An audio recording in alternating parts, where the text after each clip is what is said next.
आयोजन।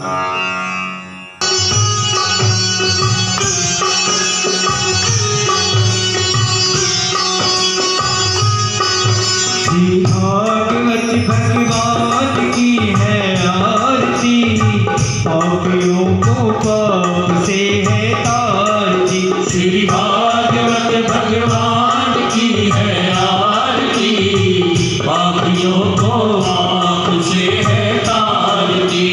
अमर ग्रंथ ये मुक्ति पंथ ये पंचम में निराला, नव ज्योति जगाने वाला है, नव ज्योति जगाने वाला है, नव ज्योति जगाने वाला है। हरि नाम यही हरि धाम यही हरि नाम यही, हरि नाम यही, जग के मंगल की आरती। पापियों को पाप से है तारती। श्री भागवत भगवान की है आरती, पापियों को पाप से है तारती। ये शांति गीत पावन पुनीत पापों को मिटाने वाला, हरि दर्श कराने वाला है, हरि दर्श कराने वाला है, हरि दर्श कराने वाला है। ये सुख करनी ये दुख हरनी, ये सुख करनी ये दुख हरनी। श्री मधुसूदन की आरती। पापियों को पाप से है तारती। श्री भागवत भगवान की है आरती, पापियों को पाप से है तारती। ये मधुर बोल जगवंत बोल सन्मार्ग दिखाने वाला, बिगड़ी को बनाने वाला है, बिगड़ी को बनाने वाला है, बिगड़ी को बनाने वाला है। श्री राम यही घनश्याम यही, श्री राम यही घनश्याम यही, प्रभु की महिमा की आरती। पापियों को पाप से है तारती। श्री आरती भागवत भगवान की है आरती, पापियों को पाप से है तारती। श्री भागवत भगवान की है आरती, पापियों को पाप से है तारती। कर्पूरी गौरम करुणावतारम संसार सारम भुजगे ध्यानम, सर्वानंद कामियारि भवानी जय भवानी। तमेव माता च पिता तमेव तमेव बन्धुः तमेव, तमेव विद्या धर्मः तमेव, तमेव सर्वं वन्दे भजे। श्री भागवत भगवान की है आरती, पापियों को पाप से है तारती। श्री भागवत भगवान की है आरती, पापियों को पाप से है तारती। पापियों को पाप से है तारती। पापियों को पाप से है तारती।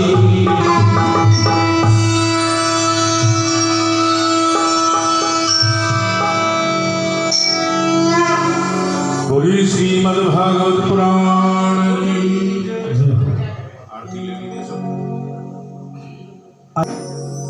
वक्रतुंड महाकाय, सूर्यकोटि समप्रभ, निर्विघ्नं कुरु मे देवा, सर्वकार्येषु सर्वदा।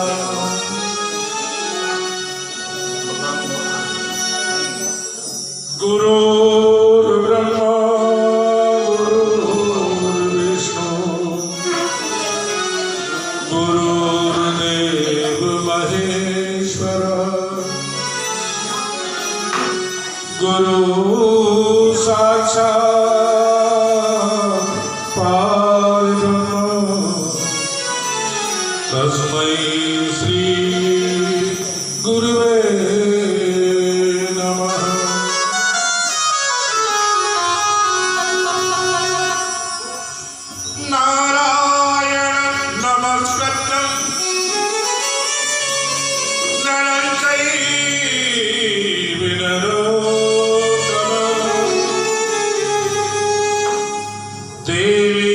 सरस्वती व्यास ततो जयमुदीरये।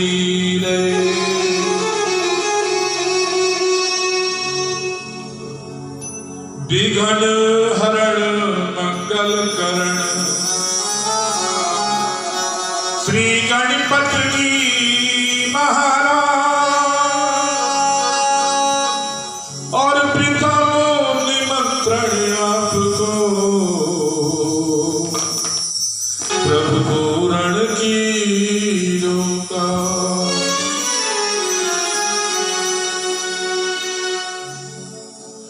ध्यान धरो चिंतन करो सुन लो पवन कुमार।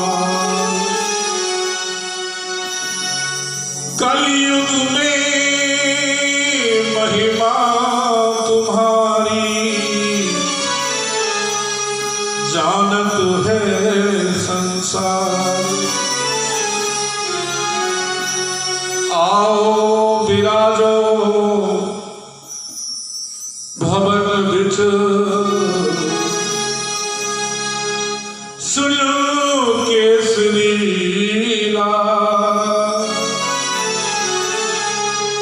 बल बुद्धि विद्या दो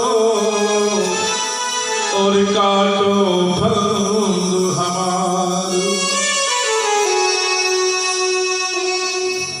श्री गिरिराज जी को नमन है। पति राखो बिहारी लाल सिया राम संग आइए प्रभु पूर्ण करिए का। मंगल भवन अमंगल हारी मंगल भवन अमंगल हारी मंगल भवन अमंगल हारी मंगल भवन अमंगल हारी। प्रभु सुदशरथ अखिल बिहारी प्रभु सुदशरथ अखिल बिहारी। राम सिया राम सिया राम सिया राम सिया राम जय जय राम। राम सिया राम सिया राम सिया राम सिया राम जय जय राम। राम सिया राम सिया राम सिया राम सिया राम जय जय राम। राम सिया राम सिया राम सिया राम सिया राम जय जय राम। राम सिया राम सिया राम जय जय राम। राम सिया राम सिया राम जय जय राम। राम सिया राम सिया राम सिया राम सिया राम जय जय राम। राम सिया राम सिया राम सिया राम सिया राम जय जय राम। राम जय जय राम। राम जय जय राम। कृष्ण वंदे नारायण कृष्ण वंदे ब्रजप्रिय कृष्ण द्वैपायन वंदे कृष्ण वंदे वृंदासुतम्। बंसी विभूषित करा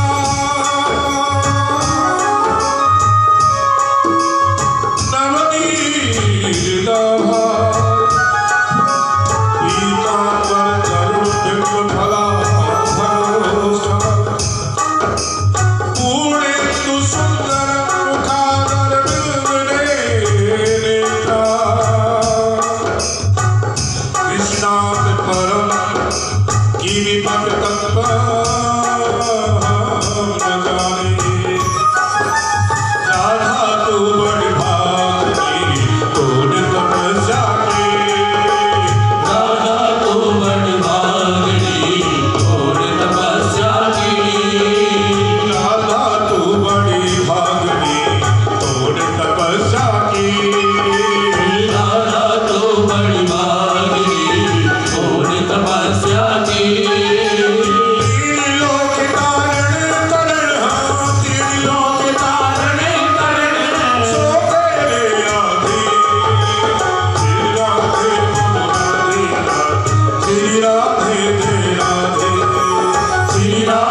वीरेंद्र साहब की, इनके परिवार की भी सलाही।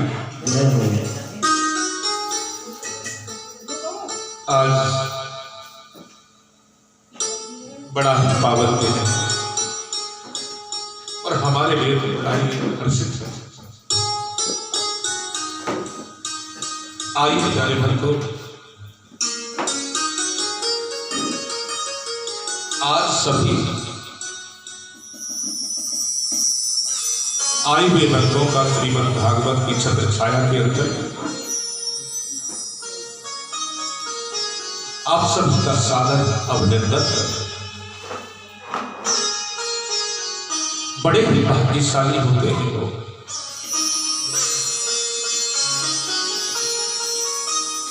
जो प्रभु की शरण में आकर के अपने जीवन मनोरथ को सिद्ध किया है।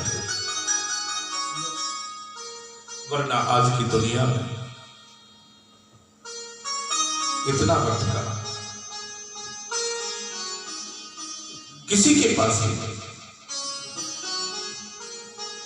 और बड़भागी है हमारा आज का ये परिवार जिन्होंने अपने आंगन में श्रीमद् भागवत भगवान को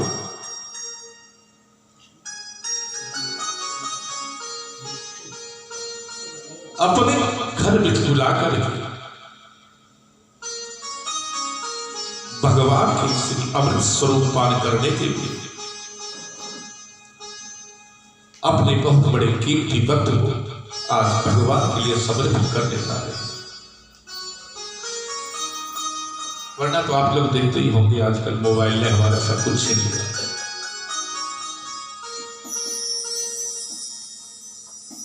ये दूरभाष केंद्र ऐसा है जिसे कहते हैं बहुत उपयोगी है, बहुत अच्छा है। कुछ भी देखना हो हर भाषा से पूछ लीजिए, मौसम विभाग की जानकारी हो इससे ले लीजिए। अब पंडित जी के पत्रा की भी जरूरत नहीं, वो भी इसमें ही आ गया है। कुछ जन्म पत्री देखनी हो ऐप डाउनलोड कीजिए और आप अपने भविष्य की जानकारी ले।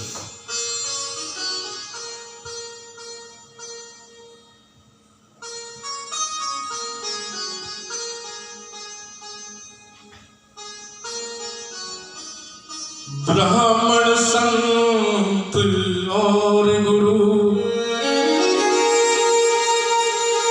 जो जाएंगे दूर। ब्राह्मण संत और गुरु यदि तुमसे दूर हो गए, ब्राह्मण और संत गुरु जो जाएंगे दूर। और एक दिन ऐसा आएगा तुम्हारे मुख में पड़ेगी धूल।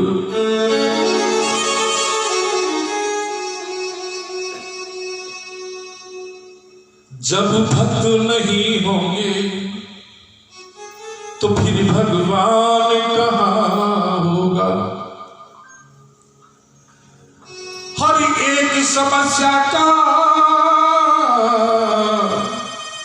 समाधान कहाँ होगा। आइए कथा से पहले, आरंभ करने से पहले भगवान की इस मार्ग में पहला पड़ा आता है कि हरि नाम से चर्चा शुरू करनी चाहिए।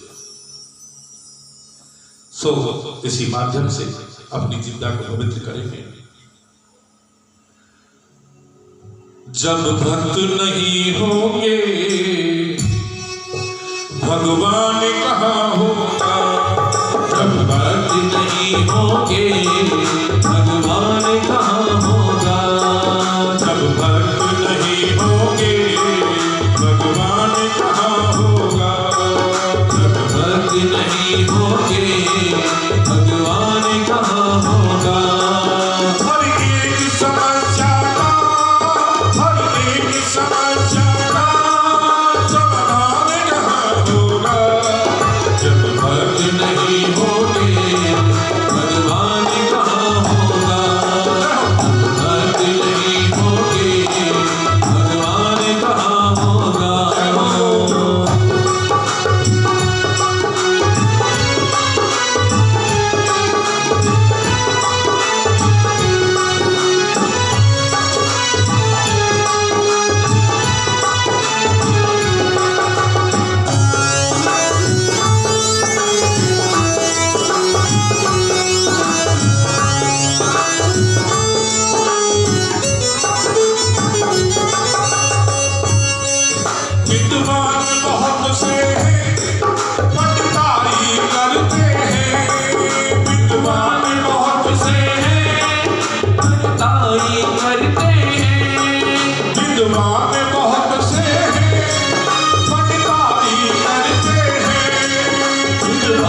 लब के जैसा, एक लब के जैसा भाई चेला कहाँ होगा जब भक्त नहीं होगे, भगवान कहाँ होगा जब भक्त नहीं होगे, भगवान कहाँ होगा, भक्त नहीं होगे भगवान कहाँ होगा।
हनुमत के जैसा कोई भक्त नहीं होगा, भक्त नहीं होगे भगवान कहाँ होगा, जब भक्त नहीं होंगे भगवान कहाँ होगा, जब भक्त नहीं होगे भगवान कहाँ होगा। एक समस्या का समाधान कहाँ होगा, एक समस्या का समाधान कहाँ होगा। श्री कृष्ण गोविंद हरे मुरारी हे नाथ नारायण वासुदेव। कृष्ण गोविंद हरे मुरारी हे नाथ नारायण वासुदेवा। श्री कृष्ण गोविंद हरे मुरारी हे नाथ नारायण वासुदेव। श्री कृष्ण गोविंद हरे मुरारी हे नाथ नारायण वासुदेवा। श्री कृष्ण गोविंद हरे मुरारी हे नाथ नारायण वासुदेव। कृष्ण गोविंद हरे मुरारी हे नाथ नारायण वासुदेवा। श्री कृष्ण गोविंद हरे मुरारी हे नाथ नारायण वासुदेवा। श्री कृष्ण गोविंद हरे मुरारी हे नाथ नारायण वासुदेवा। हे नाथ नारायण वासुदेवा। हे नाथ नारायण वासुदेवा। हे नाथ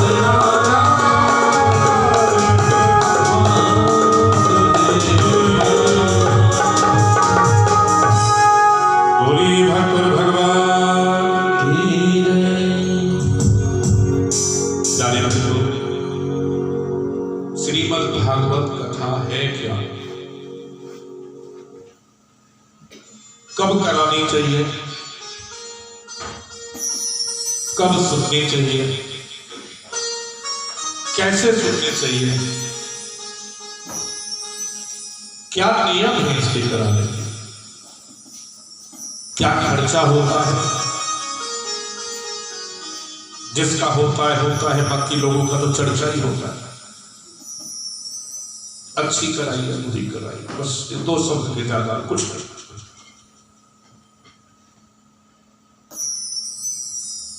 पर भगवान का नाम तो सदैव अच्छा ही होता है भैया। देखो अपने मुंह से कहने को नहीं चाहिए, भगवान का नाम है अच्छा तो है, पर यार आनंद नहीं आया। वाह धन्य हो प्रभु, अपनी बात भी कह दी पर आनंद नहीं। आनंद की तो बात ऐसी है भैया, ये तो किसी के पिताजी का नौकर नहीं है। जब वक्त तुम बुलाओ और तब आ जाए, और जब तुम कहो जाओ तो चला जाए। आनंद किसी के पिताजी को नहीं। आनंद तो तभी आएगा जब आप अपने हृदय में प्रेम को प्रकट करोगे, और प्रेम प्रकट तब होगा जब नारायण की छवि अपने हृदय में बसाओ। और यदि तुमने इतना कर दिया तो फिर पंडित जी क्या होगा? हम बोले भैया होगा क्या? फिर तो तेरे परमात्मा से मिलन होगा। भागवत सुनेगा ही कहां से? एक घड़ी आधी घड़ी और आधी में पुनः, यदि आधी सी घड़ी भी काम हो गया ना तेरा ये हृदय में प्रभु की छवि पर सी, फिर तो तेरा हरि से मिलन होगा। हमारी भागवत क्यों सुनेगा भाई? एक घड़ी आधी घड़ी और आधी में पुनिहार, और तुलसी संगत साधु की हरे कोटि अपराध। ये तो 15 मिनट में ही अपना काम कर देती है। एक घड़ी मतलब 1 घंटा। और गुरुजी 1 घंटा किसी पर नहीं है समय, ऑफिस से मोबाइल की घंटी बज गई तो भैया आधा घंटा दे। और महाराज वो भी ना हो कि भाई मुझसे भी आधा कर ले, 15 मिनट में दे। अब तक ज्यादा मेरे से कही होगा, इससे ज्यादा मैं ना कर सकता। ठीक है।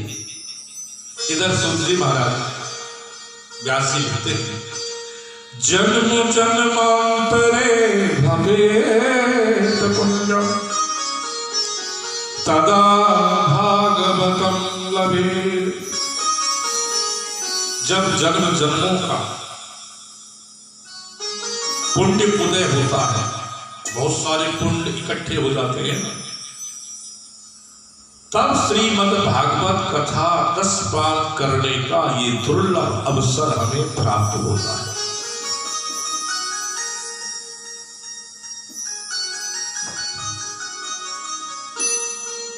गुरुजी ये किस किस को मिलता है, किस पर कृपा होती है? तो गुरुजी ने 2 सवाल 2 जवाब दिए। क्या? एक तो ये श्रीमद् भागवत कथा है एक कल्प वृक्ष। वृक्ष मतलब छायादार वृक्ष। कल्पना करो और मन की सिद्धि हो जाए। अच्छा, कि किसी प्रकार का किसी के साथ कोई भेद नहीं। गुरुजी कहने लगे, बेटा इसका नाम तो कल्प वृक्ष है। कहीं धूप में तुम जा रहे हो और कोई वृक्ष मिल जाए तो वहां तुम बैठोगे तो तुम्हें छाया मिलेगी, तुम्हें अच्छा लगेगा। माना कि तुम अच्छे आदमी, और यदि कोई पापी पुरुष, कोई हत्यारा यदि उस पेड़ के नीचे बैठ जाए तो उसे छाया मिलेगी कि नहीं मिलेगी? गुरुजी जरूर मिलेगी। तो ये तो कल्प वृक्ष ऐसा है कि इसके नीचे तो पापी भी आके बैठेंगे तो भी वो भव से पार हो जाए। और दूसरी बात ये कहेंगे जो बाबा तुलसीदास जी ने कही, हरि चा परिकृपा राम की होई, चा परिकृपा राम की होई, चा परिकृपा राम की होई, चा परिकृपा राम की होई, ता परिकृपा करे सब कोई, ता परिकृपा करे सब कोई, ता परिकृपा कृपा करे सब कोई, दीन दयाल बीरज संभारी, दीन दयाल बीरज संभारी, हरनाथ मम संकट हारी, हरनाथ मम संकट हारी। कैसे होगी?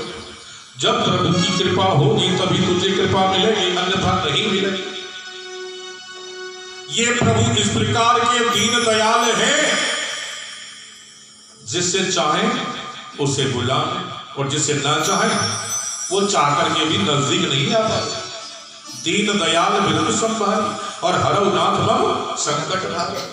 यदि भाव आ जाए तुम्हारे हृदय में कि हे नाथ, मेरे समस्त पातकों को नष्ट करके मुझे अपनी शरण में ले लीजिए,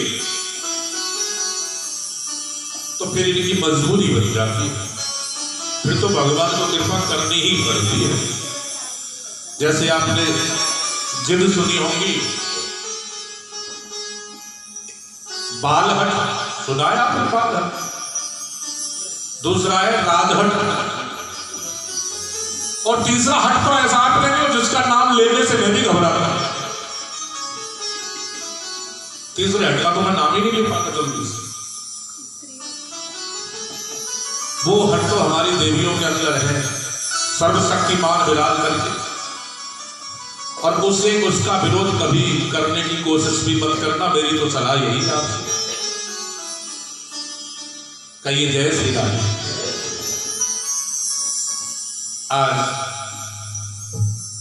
भागवत की विशेष कथा को सुनाते हुए कि देख क्या है, श्रीमद् भागवत कथा को अपने घर में रहकर के लाकर के पुराण नित्य कर्म के अनुसार संध्या के समय अध्याय के हिसाब से करें। साल में कितने दिन हुए? 300। अध्याय कितने हुए? 365। एक अध्याय रोज कर दो तो साल भर कथा का विषय। गुरु जी श्लोक कितने? 18,000। 18,000 श्लोक।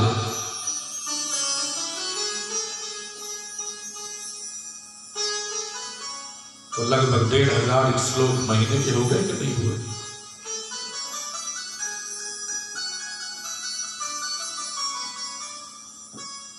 तो निरंतर श्लोकों के हिसाब से भी आप पूजा पाठ कर सकते हैं। दूसरी, यदि इसको यज्ञ बनाना है, महायज्ञ बनाना है, तो तीर्थ स्थान में, गौशाला में,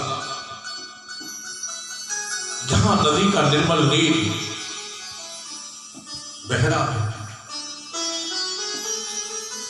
गंगा मैया के तट पर, यमुना मैया के तट पर, कावेरी के तट पर, सरयू के तट पर, सागर के तट पर, और गांव से बाहर यदि हो तो बड़ी अच्छी बात है।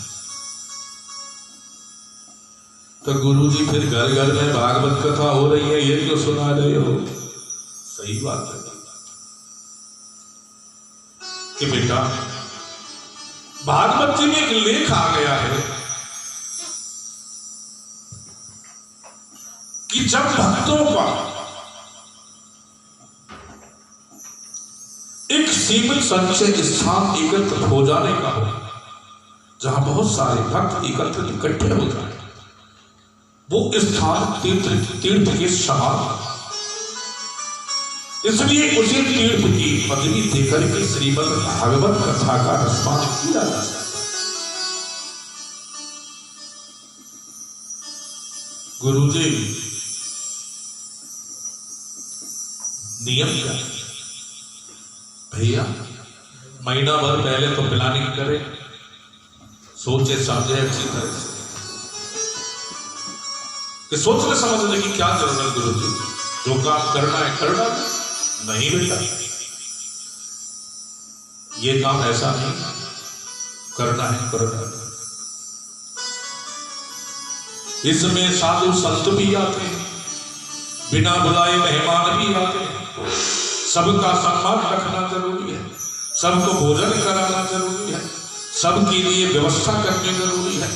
बैठा उठी का सम्मान करना जरूरी है कि बैठक किस प्रकार से लगाई जाए, कितने गर्दे पर बैठेंगे और कितने कुर्सी पर बैठेंगे।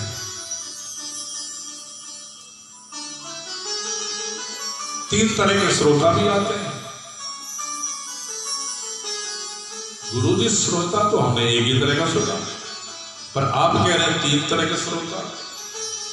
हाँ, तीन तरह के आते हैं भैया। गुरु जी कौन कौन से? एक तो होते हैं श्रोता जो वास्तविकता में भगवान की कथा सुनने के लिए ही आते हैं, पता ही नहीं चलता कब आए और कथा का श्रवण किया और आरती की, आरती भी ली और कब कब में खिसक गए।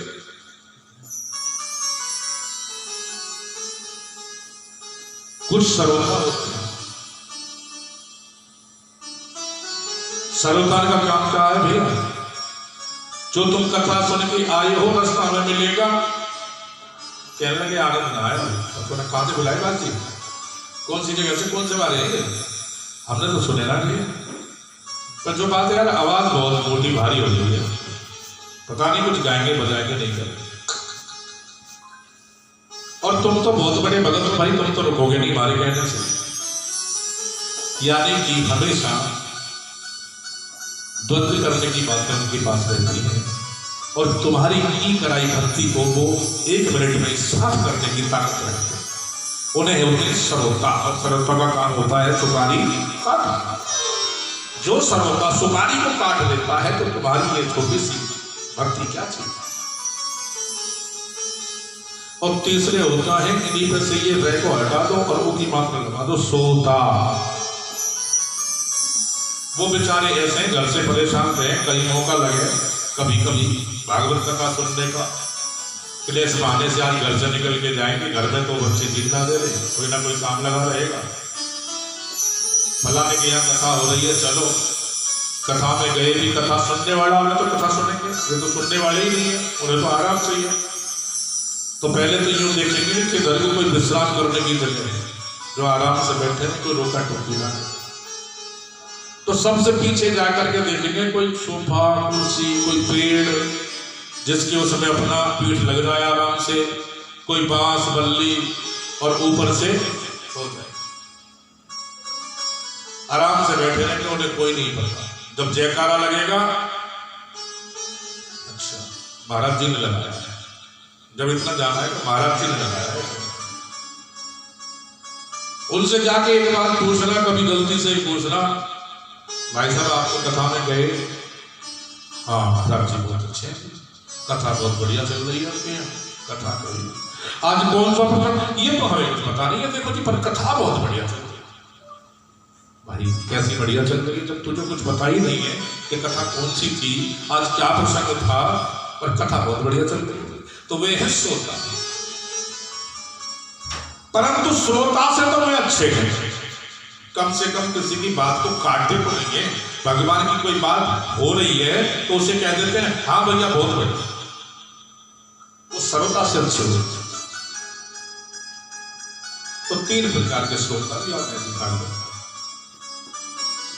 उसके बाद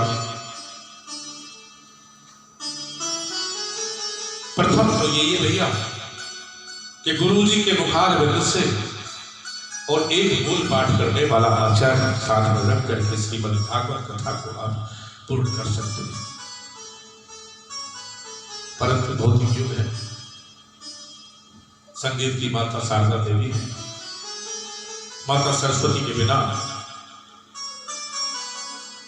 हर भक्ति बेकार हो जा रही है। अगर संगीत नहीं है तो किसी भी भक्ति करने में आपका मन नहीं लगेगा। तभी इन यंत्रों को हमारा सरस्वती का रूप दिया गया है, सरस्वती ही कहा जाता है, चाहे वो तबला हो, चाहे ढोलक हो, चाहे ऑर्गन हो, किसी भी प्रकार का हमारा इंस्ट्रूमेंट हो, सभी को सरस्वती नाम से पुकारा है।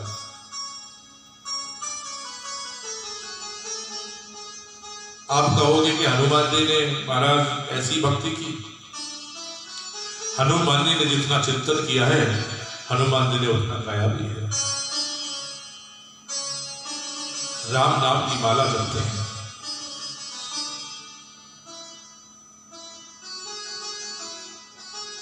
और भगवान की कथा की पहले दिवस सब तैयारियां हो जाती हैं।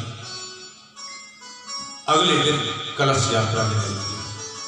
वो अपनी श्रद्धा की बात है कि 5, 7, 11, 21, 51 जो कलश आप ले जाना चाहते हैं, इन सब की तैयारी जो होती है वो अपने मंडप से होती है, ना कि मंदिर से।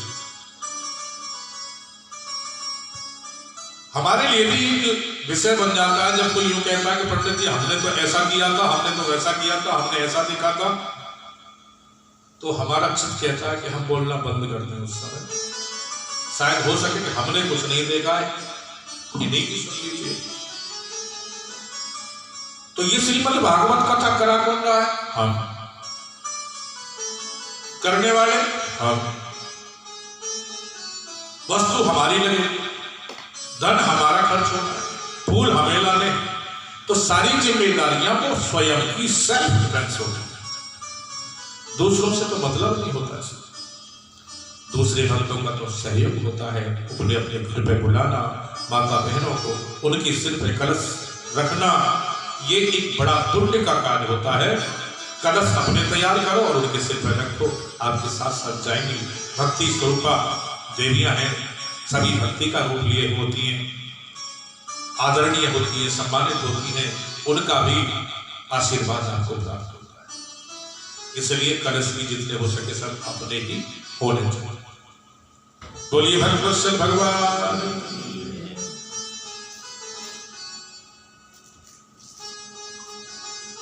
और बिना वैभव के, बिना धन के ये कथा संभव मैं नहीं समझता संभव है, कहीं भी संभव है। उससे तो अच्छा बस वही रास्ता है, गुरु जी को बुलाओ और मूल पाठ करने के लिए आचार्य जी को बुलाओ। आचार्य जी का काम मूल पाठ करना है, गुरु जी का काम कथा सुनाना। सब वाद्य यंत्र पीछे रह गए, कुछ नहीं, कथा सुन लीजिए, आपका कार्य हो गया। दूसरा, आपका मन नहीं लगता है तो फिर वाद्य यंत्र लगा करके आपके मन की तरंगों को जोड़ देना होता है। आपकी जो निषेधात्मक तरंगे हैं उन्हें मार करके सात्विक तरंगों की ओर मिलान होता है। मन की तरंगे मार दे बस हो गया भजन। मन की यदि तरंगे तुम मार दोगे तो भजन अपने आप हो जाएगा। कई जगह गाया, लीजिए गाकर फिर सुना लेते हैं आपको। मन की तरंगे मार दे बस हो गया भजन, मन की तरंगे मार दे बस हो गया भजन, मन की तरंगे मार दे बस हो गया भजन, मन की तरंगे मार दे बस हो गया भजन, हो गया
तरंगों को मारना पड़ता है। जब हम कथा में बैठे होते हैं ना जी, तो हमारे मन में बीच बीच में कलयुग रूपी बातें आती हैं और बार बार हमें अपने स्थान से उठाने का कोशिश करती हैं। आपको आपका मन यदि कथा में लग गया है तब तो उनकी हिम्मत नहीं कि आपको हिला सके, और यदि आपका मन कथा में नहीं लगा तो आपकी चित्तवृत्ति कभी उछल के वहां जाएगी, कभी उछल के वहां जाएगी, कभी किसी का फोन तो नहीं आ गया, और नहीं तो शरीर में ध्यान चला जाएगा, हलचल होने लगेगी, या बहुत देर होगी बैठे बैठे कमर दुख रही है।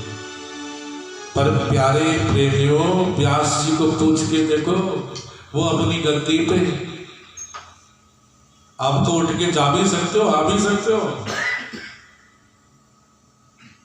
लेकिन जो व्यास जी कथा करते हैं, सामने हमारे बैठे होते हैं, वो तो बैठ गए तो बैठ गए।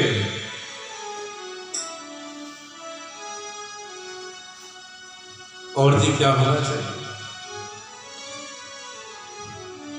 फिर उसके बाद में पूजन आदि करना चाहिए भगवान का। कलश यात्रा हो गई, क्योंकि जब कलश स्थापना हो जाएगी तब भगवान का पूजन होगा। भगवान के पूजन के बाद में कलश स्थापना कौन सो की भाई? कलश स्थापना तो पहले होती है, इसलिए कलश हमें पहले लाने पड़ते हैं, पूजा बाद में करनी पड़ती है। पर श्रीमद् भागवत में ऐसा भी विधान है कि प्रातः काल जब हम जहां से तैयारी करते हैं, यदि कोई काम वृद्ध बात आ गई हो तो वो पूजन आप पहले करा करके, गणेश आदि देवताओं का पूजन करा करके कलश ले आओ, और कलश आते ही जब रखे जाएंगे फिर मंत्रोच्चारण द्वारा सीधा डायरेक्ट पूजन हो जाएगा, भागवत जी का पूजन हो जाएगा, और फिर व्यास जी का पूजन हो जाएगा, कथा शुरू हो जाएगी। अर्थात हमें समय नहीं मिलेगा, बीच का समय हम नहीं दे सकते।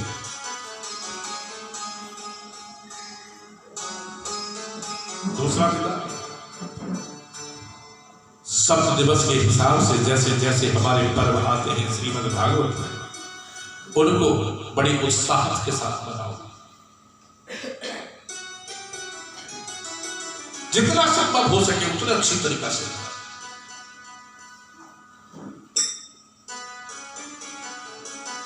नारद जी कहते हैं कि प्रभु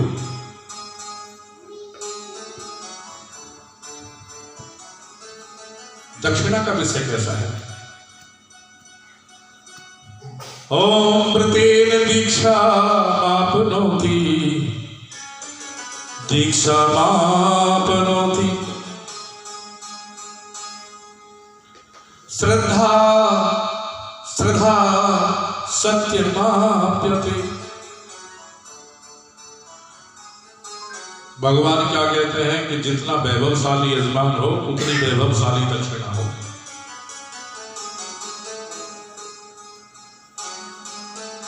मतलब नारद जी ने कहा कि प्रभु हम समझ नहीं, कि नारद जी तुम समझ तो अच्छी तरह से रहे हो, जो तुम समझ गए हो वही कह रहा हूं। कि क्या मतलब? यदि कोई अरबपति है तो उसके हिसाब से 10% का श्रद्धा दान करके दक्षिणा में दान करना चाहिए। भगवान बोले बिल्कुल। नारद जी ने ऐसा इसलिए कि मैंने संतोषी ब्राह्मण को भी कहा है कि ब्राह्मण को संतोष रखना जरूरी है। जो ब्राह्मण संतोषी नहीं है मेरी कृपा उस घर में नहीं रहती। जो संतोषी ब्राह्मण नहीं होता मेरी कृपा उस घर में भी नहीं होती, वो निर्धनी रहते हैं ब्राह्मण। जब वैभवशाली के घर से उसे उचित मात्रा में दक्षिणा मिलेगी तो एक गरीब के घर में जाकर के जो मेरी सत्यनारायण कथा करा रहा है उसके यहाँ कम से कम ब्राह्मण जो है फ्री तो करके आवेगा। वो फ्री तभी करके आवेगा जब वैभवशालियों से वो इतना समर्थ हो जाएगा। अपने घर में खर्चा 1.25 मन का है, अगर 1.5 मन हो गया तो 20 किलो का दान कर दो, 10 किलो का दान कर दो। भगवान कहते हैं कि खाना पीना उतना ही होना चाहिए, भोग उतने ही करने चाहिए तो सीमा के अंदर दायरे में जो तुम्हें सही रखने के लिए, चिंतन करने के लिए सही। इससे ऊपर भोग करने वाला व्यक्ति मेरी तरफ नहीं मुड़ सकता। जिंदगी जीनी चाहिए शरीर को जीवित रखने के लिए भोजन करना चाहिए, ना कि भोजन करने के लिए जीना चाहिए। ठीक उसी प्रकार से जिंदगी को इतना भौतिक युग में ना बोलो जो अपने प्रभु से करवट हो जाए और प्रभु देखना ही छोड़ दे। हम तो साधारण इंसान हैं। एक भक्त भगवान से प्रार्थना करता है कि हे प्रभु, हो सकता है कि मैं साधारण इंसान हूं, साधारण जीव हूं, इस माया के अंधेरे में मैं आपको देख ना सकूं, परंतु आप मेरे गोविंद में इतनी कृपा बनाए रखना कि आपकी नजरों से मैं उधर ना हो जाए। आप मेरा हाथ मत छोड़ना। मैं तो बालक हूं, इस माया में घूम रहा हूं, भूल सकता हूं, गलती हो सकती है, परंतु आप मेरे भगवान हो, आप पर विश्वास है, आप मेरा हाथ न छोड़ें। निगंतरो निगलितं फलम् सुख मुखादिद्ररु संयुतम् पिबति भागवतं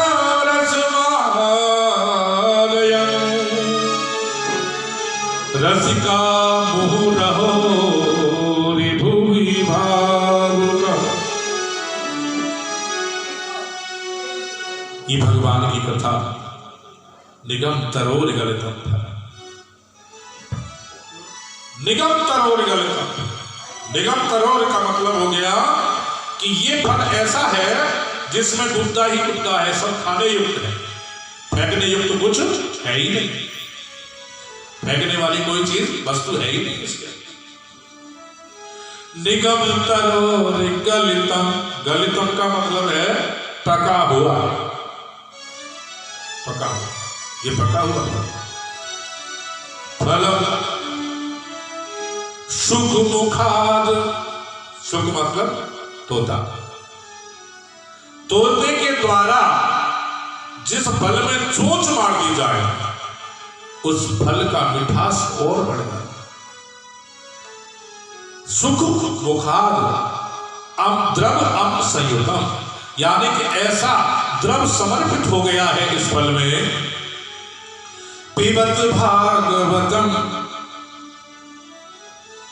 ऐसा द्रव डाल दिया कि पीने में बड़ा ही स्वादिष्ट है, पीने में बड़ा ही स्वादिष्ट है। पिबत भागवतम, पर गुरुजी फल तो खाया जाता है, आप तो पीने की बात कर रहे हो। बेटा अभी तो सुन तू, और मैं क्या कहने जा रहा हूं। खाया नहीं जाएगा, पिया जाएगा। कैसे गुरु? पिबत भागवतम रसमालयम, इसका जूस निकालना पड़ेगा। जूस, जो शब्द हैं, जो श्लोक हैं, इनको सही तरीका से अपने हृदय में उतारने को ही जूस कहते हैं। वरना तुलसीदास जी ने भी रामचरितमानस में जो चौपाइयां लिखी हैं उनका अर्थ भी अनर्गल पता नहीं क्या क्या निकाल लेते हैं लोग। ठीक उसी प्रकार इन श्लोकों का जूस निकालना है, इस फल में से जूस निकाल करके पीना है। पीना है, चलो ठीक है गुरु जी पी लेंगे। पिबत भागवतम रसमालयम रसिका मुहुरहो रिभुवि भावुका। फिर गुरु जी ने क्या कहा? कानों से नहीं पीना है तो मुख से नहीं पीना है। रसिका मुहुरहो, यानी कि मुंह से नहीं पीना है, मुख से छोड़ दो।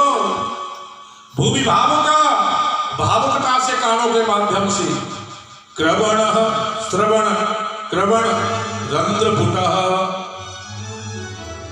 यानी कानों के छेद के द्वारा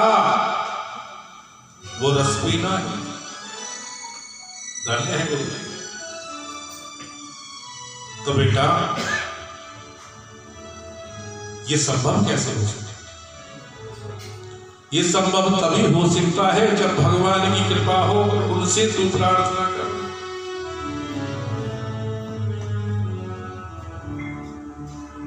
और आज भक्ति से भगवान की मिलन जब होता है तो इसी प्रकार नारद जी को तो आप जानते ही, नारायण नारायण वीणा बजाते हुए, गुणगान करते हुए कितने कल्पों के बाद इस भारत भूमि पर आए। द्रवण देश में गए, गुजरात आदि में गए, कर्नाटक आदि में गए, निम्न देशों में घूमते हुए न जाने कहां कहां, सभी जगह अशांति की अशांति है। सभी स्थानों पर रोग, शोक, भय, आतंक। नारद जी बड़े व्याकुल हैं।